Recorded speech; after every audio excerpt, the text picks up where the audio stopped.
ça que je veux. Dis-le. Je veux que tu me baises. Dis-le. Je veux que tu me baises. D'accord. J'avais beau vouloir rompre avec mon amant, je n'arrivais pas à me passer de cette ivresse. Ce que j'ignorais, c'est que mon mari avait déjà réuni des preuves de mon infidélité. Ce jour-là, je m'étais mise sur mon 31 et avais menti à John en lui disant que j'allais chez l'esthéticienne. Mais son regard s'attarda sur ma nouvelle robe, un modèle qu'il ne m'avait jamais vu porter. À peine étais-je partie qu'il appela le salon de beauté, où l'on lui confirma qu'aucun rendez-vous n'avait été pris à mon nom. Pendant ce temps, j'étais déjà devant l'immeuble d'Allen, quand je tombais par hasard sur deux amies. Impossible de refuser leur invitation. Je me retrouvais donc au restaurant avec elle. Je prévins discrètement Allen de la situation, mais il débarqua quand même. Je filai aussitôt aux toilettes. Je suis avec des amis.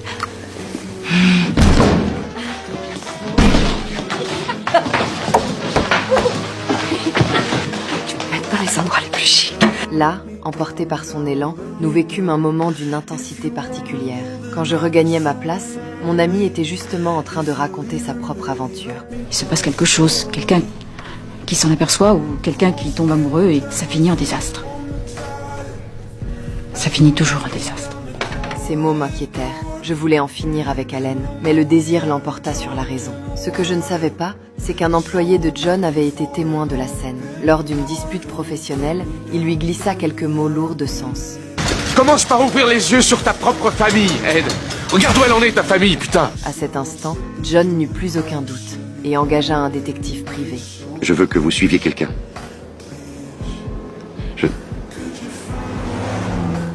Je veux que vous suiviez ma femme. Le soir, au dîner, il prétendit devoir partir en déplacement quelques jours. Je me sentis alors parfaitement libre et profitais sans retenue de ma complicité avec Allen, sans imaginer une seule seconde que tout était filmé en secret. En fin de journée, je réalisais soudain que j'avais oublié d'aller chercher mon fils à l'école.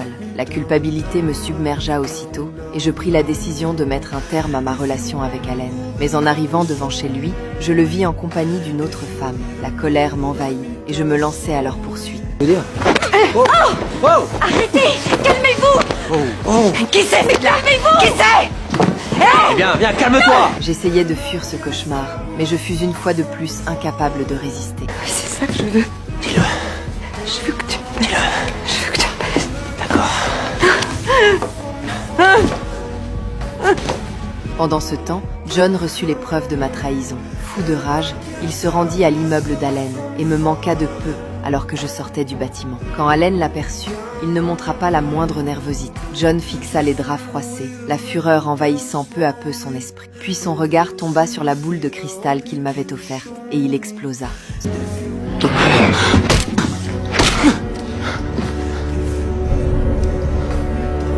Ce n'est qu'en voyant Allen s'effondrer qu'il reprit ses esprits. Après quelques instants pour se calmer, il commença rapidement à effacer toute trace. C'est alors que ma voix résonna depuis le téléphone fixe. Ça me fait pas te dire ça par répondeur, mais... Je veux qu'on arrête.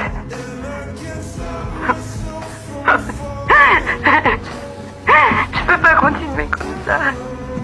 Je peux pas vivre comme ça. J'en ai tellement assez de mentir. Ça fait du mal à ma famille. Je suis désolée.